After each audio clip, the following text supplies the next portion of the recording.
সারা রাত ঘুমায়নি, যার কারণে সকাল সকাল চলে আসছে এখানে। এখনো ঘুমে চোখগুলো ছোট হয়ে আছে।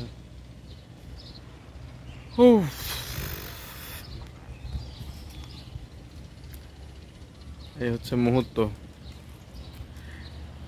নিজের চেষ্টায় একটা বড় কাজে হাত দিতে যাচ্ছি, দেখি কি হয়।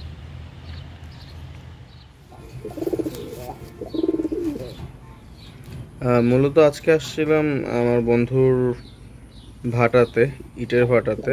আর সেখানে মূলত ইটের ভাটার পাশাপাশি কবুতর লালন পালন করে। এই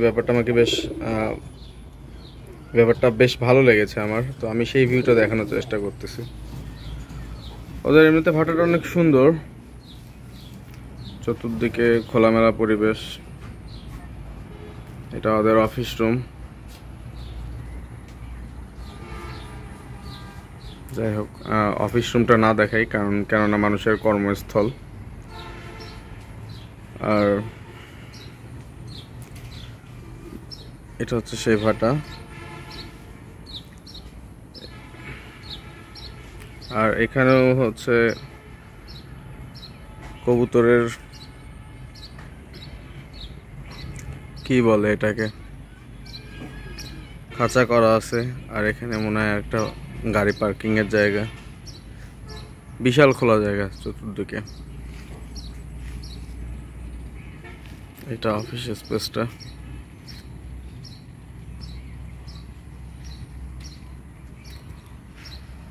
আর যেহেতু বর্ষাকাল, বৃষ্টি হয় কম বেশি।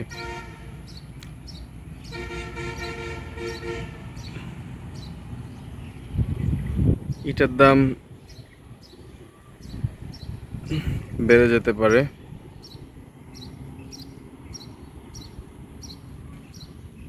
যাই হোক, ইটের দাম বাড়ুক বা কমুক এটা বিষয় না, বিষয়টা হচ্ছে কবুতরগুলো আমার দেখতে খুব ভালো লাগছে।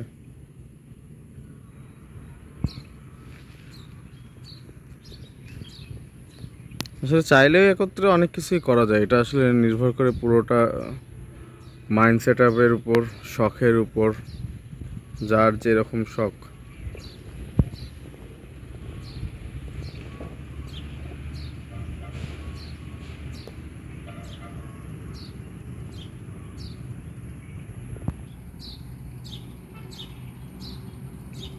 এখানে আবার ফলজ গাছ লাগিয়েছে ওরা, আম ধরেছে যেহেতু এখন আমের সিজন। যাই হোক, এক ফাঁকে আমার ইটও কেনা হচ্ছে। আর চেষ্টা করলাম একটু ভিডিও বানানোর জন্য, অনেকটা দিন আর কি ভিডিও ক্রিয়েট করা হয় না। এই সকাল সকাল এই মুহূর্তে এসে খারাপ লাগছে না, ভালোই লাগছে।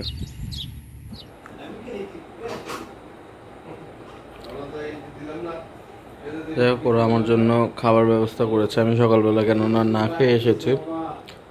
আর ওদের অফিস রুমে ইন্টেরিয়রটা সুন্দর। এই তো আমার খাবার, এখন আমি খেয়ে ফেলবো।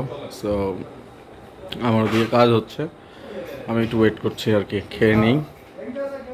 যদিও আমি এসব জায়গায় খুব কম আসি, এসব জায়গা না বলতে গেলে বাসা থেকে খুব কম বের হই, ওইটা প্রয়োজন ছাড়া বাইরে বের হই না বললে চলে। তো যাই হোক, তারপরেও আসছি বন্ধুর এখানে। ওদের আপ্যায়নও ভালো ছিল। আর যেহেতু একটা অনেকগুলো ইট কিনতে হবে, কয়েক হাজার, তো সেই জায়গাটা থেকে সাইড ভিউগুলো নেওয়ার চেষ্টা করতেছি এবং দেখে শুনে নেওয়ার চেষ্টা করতেছি। ওভারঅল আমি যতদূর শুনেছি এদের সার্ভিস এবং ইটের কোয়ালিটি ভালো, সবারটাই ভালো। অ্যাজ এ বন্ধু হিসেবে যে শুধু একটাই ভালো বলবো ব্যাপারটা তা না, যারা সবার ইটই ভালো আর কি। তো যাই হোক, এই হচ্ছে আমার মুহূর্ত। আমার পয়সা দেওয়া হয়ে গিয়েছে, ওরা কাউন্ট করছে, স্লিপ তৈরি করতেছে। আর সম্ভবত এটাতে করে আমাদের ইট যাবে। ওকে, সো ফাইনালি আমার ইটগুলো গাড়িতে তোলা হয়েছে, এখন যাবে আমার গন্তব্যে। তো এখানে যে ভাইয়েরা আছে তারা আমাকে সকাল থেকে বেশ সহযোগিতা করেছে এবং আশা করা যায় বাড়িতে পৌঁছে দেওয়ার পরেও সহযোগিতা করবে। এটাই হচ্ছে বিষয়। সবার জন্য ভালোবাসা রইল, আশীর্বাদ রইল, এবং আমি মনে করি যারা আমার শুভাকাঙ্ক্ষী, সেই সংখ্যা তো খুবই কম, বা যারা আমাকে পছন্দ করেন তারাও আমার জন্য শুভকামনা রাখবেন বা ভালোবাসা রাখবেন, এমনটাই প্রত্যাশা করি। দেখা হবে আবারও। ধন্যবাদ।